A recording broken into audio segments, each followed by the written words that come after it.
Hi, hello. Good morning. Dito na naman tayo. And welcome back to our channel. And today, ang pag-uusapan natin ay itong ating high power relay or itong ating seamless transfer switch. Actually, ginawan ko na to ng video noon. Exclusive para sa kanya lang. At tinake up ko doon yung features nito, kung paano to wina-wiring, paano to pinapagana using the DC 12 volts na coil niya sa ating mga power wall or sa bahay, kung paano siya pinapagana sa ating mga backup na solar power or yung mga generators natin. So napakaganda nitong relay na to dahil seamless ang transfer niya.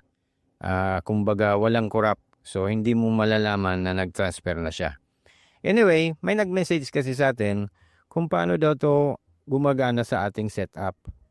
So, kahit nagawan ko na to ng video, hindi ko na take up kung paano talaga to actual na gumagana dito sa ating solar power wall na setup natin. So, ngayong araw ay i-discuss ko ito para doon sa nag-request and para na rin sa kaalaman ng iba kung paano yung combination nitong ating low voltage module dito sa left. Paano niya pinapagana ang ating high power relay na siyang nagtatransfer sa ating mga inverters na gamit ang only 2 batteries. Itong ating BYD at saka itong ating blue carbon battery. Dito sa ating left corner ay meron tayong tinatawag na low voltage module or yung LVD. Itong LVD nito, marami na nito sa YouTube na tutorial kung paano to ginagamit. However, bago tayo pumunta dito sa ating high power relay, ay kailangan i-discuss ko muna sa inyo ng saglit yung function nitong LVD natin.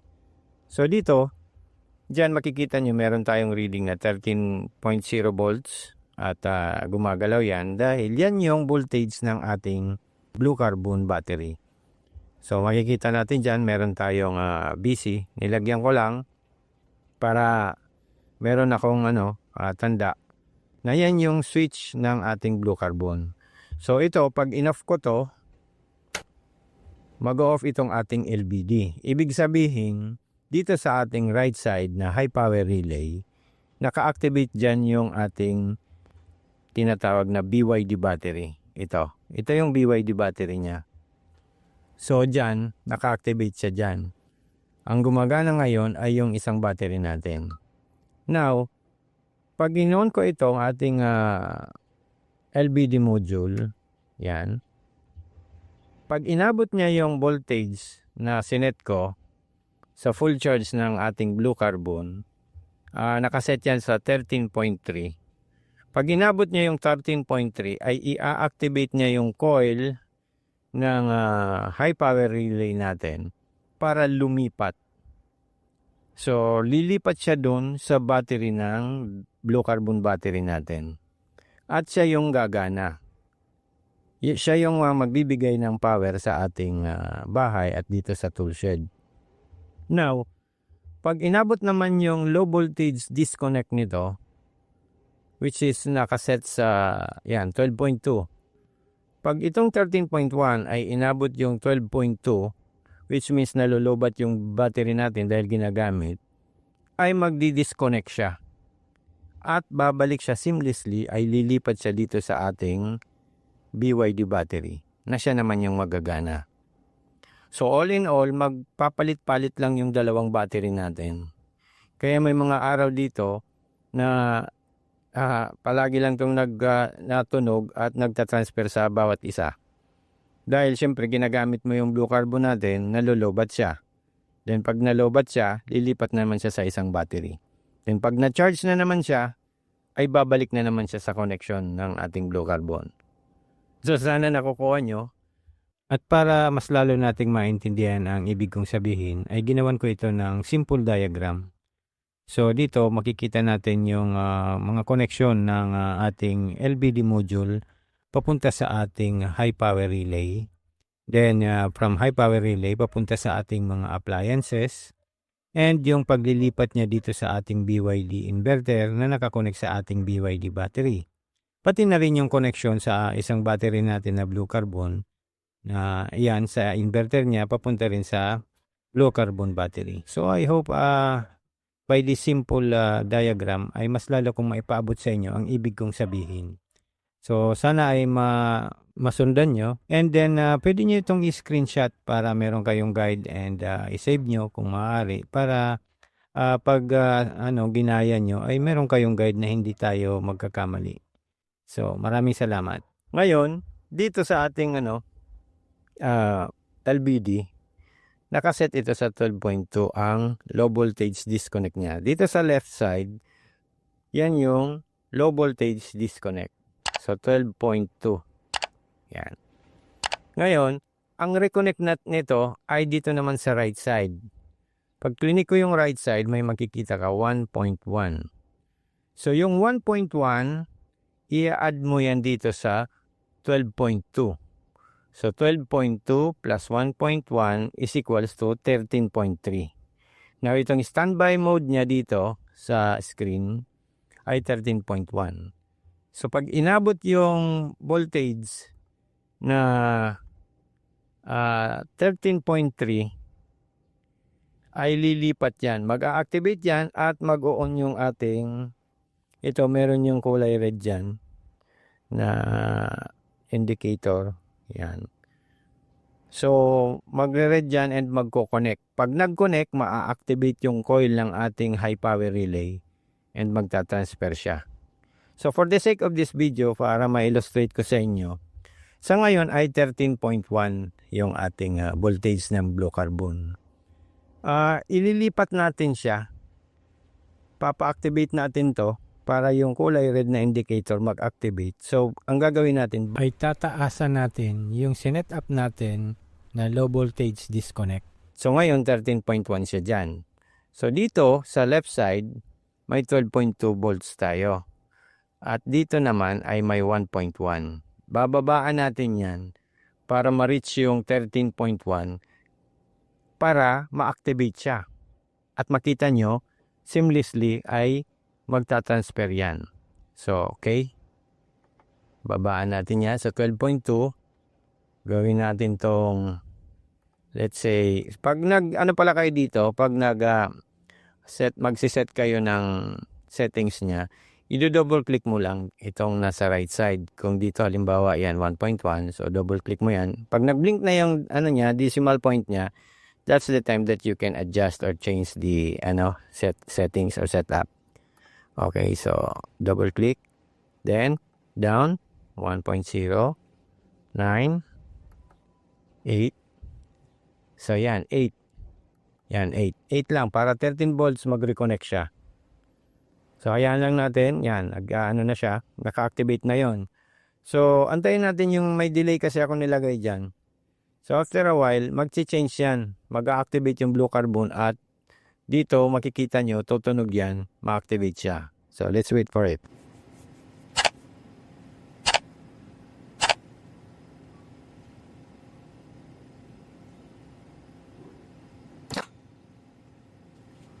Okay, so yan na-activate na siya. Kung makikita niya dyan, yung red indicator niya ay umilaw na. At dito, sa ating high power relay, ay na-activate na siya at lumipat na siya sa blue carbon battery natin. Ngayon, naipakita ko na sa inyo, paano naman halimbawa pag nalobat na yung ating battery.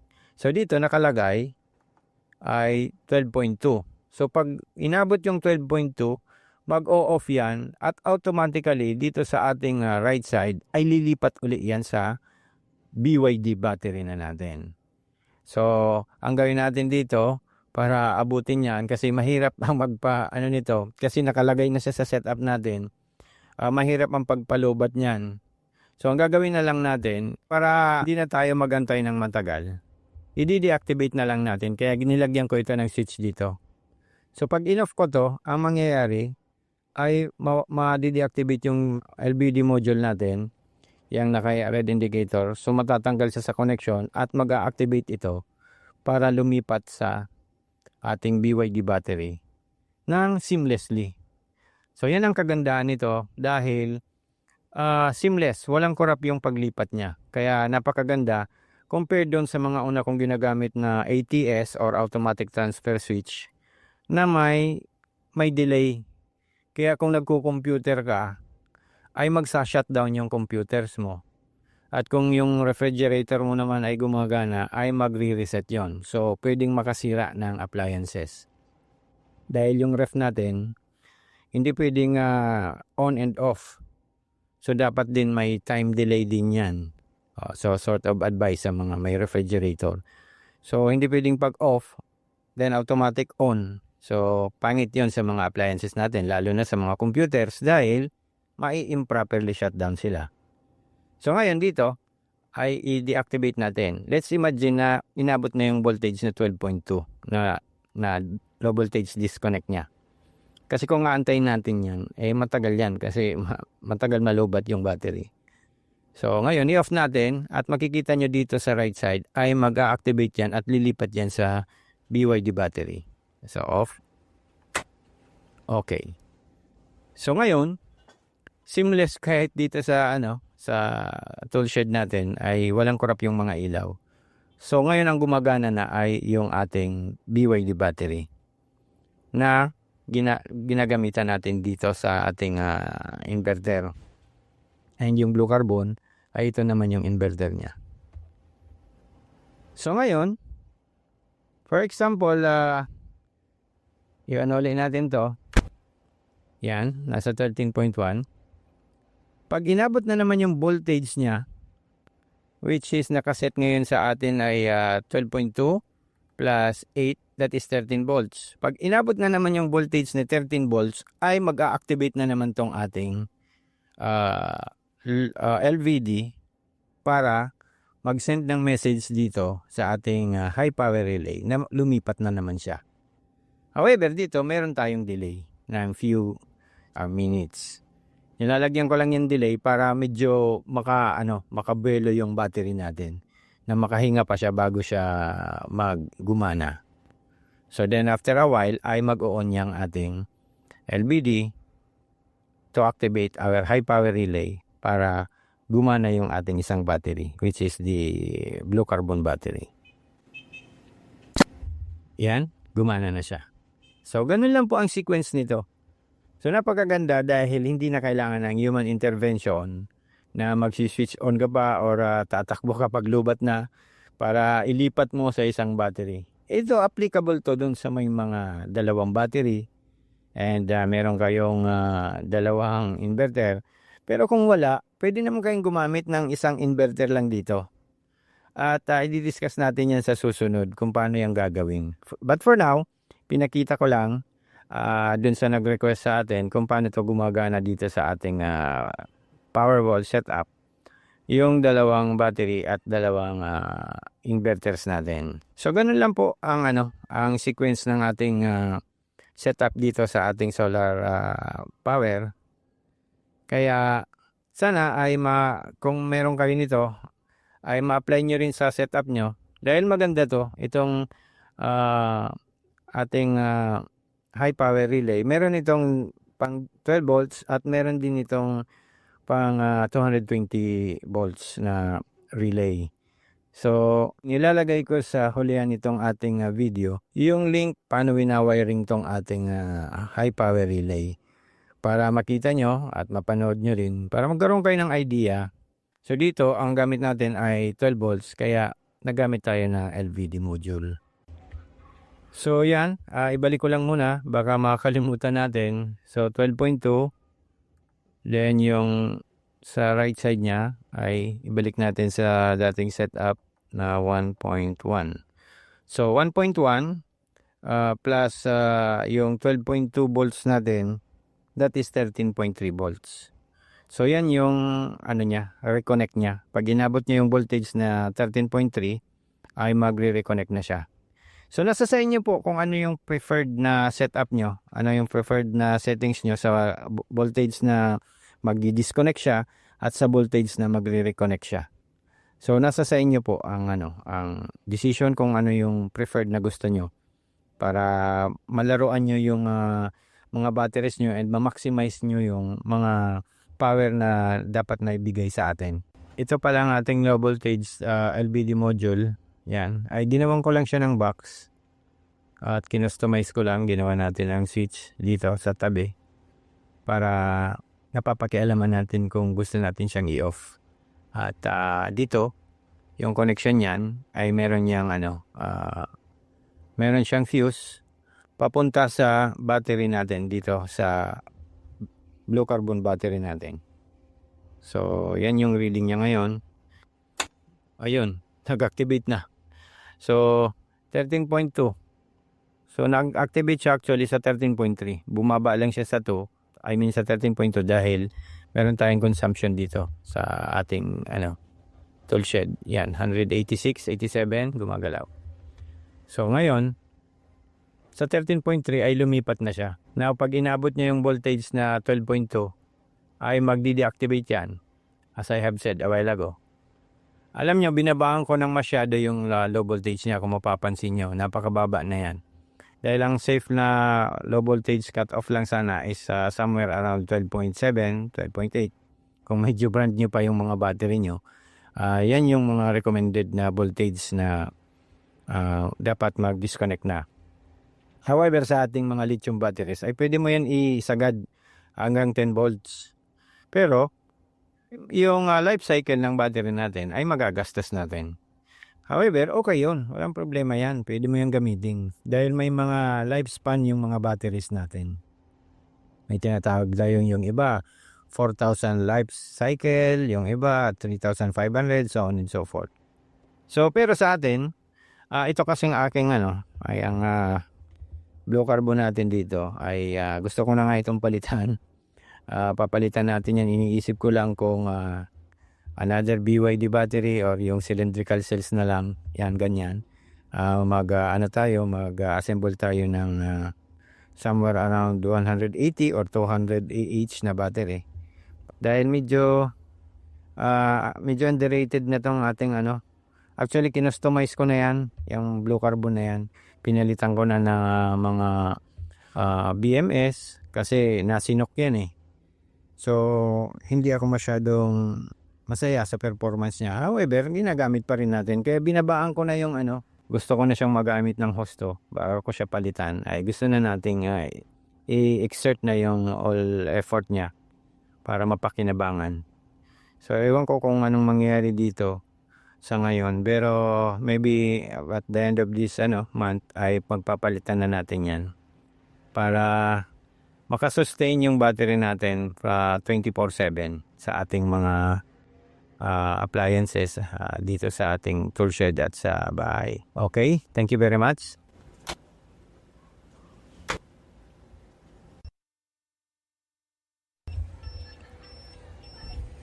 Natanog na yung inverter natin at paloobat na siya. Alas 5 na and kumina na yung charge niya. Nasa 6 point something na lang yung amps na pinapasok ng panel natin. So dito 12.5 yung battery ng blue carbon natin. So pag inabot niya yung voltage na low voltage disconnect ay mag-off yan at mag-activate yung high power relay natin para ilipat siya dito sa ating isang reserve na battery seamlessly para continuous yung power supply. At yung ating BYD naman na battery, yan 13.4, punong-puno din siya dito. So yan yung function yan. Maglilipat yan pag inabot niya yung low voltage disconnect na sinetup natin. Yan ay magti-trip off yan and maglilipat siya dito sa ating isang battery.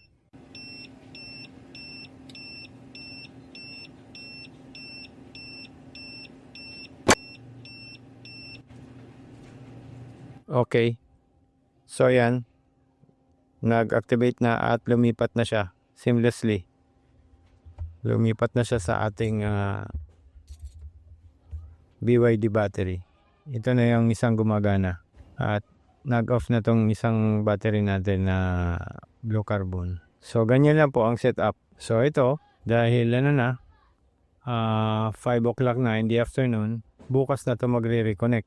Pag nag-charge ito bukas, pag inabot niya yung voltage na 13.3, ay mag-a-activate uli yan. So, ang mangyayari niyan, lilipat uli yung natin, yung high power relay natin ay ililipat niya uli sa blue carbon. So, cycle lang siya, magsa-cycle lang siya, palit-palit lang silang dalawa. So, I suggest na panoorin niyo po itong video na to na ilalagay ko sa hulihan ng video natin dito, yung link. Kasi connected ito dito sa ating pinag-uusapan. At dito ay malalaman nyo kung paano yung detailed na pag-wiring ng ating high power relay or automatic transfer switch. So, I suggest panoorin nyo at sana ay may makuha kayong konting tips at idea kung paano ito ginagamit. Thank you. Hanggang dito na lang ang ating video at maraming salamat sa inyo sa panonood nyo at pagtatangkilik ng channel natin. So till next time, maraming salamat sa inyong lahat. God bless. Keep safe. Bye.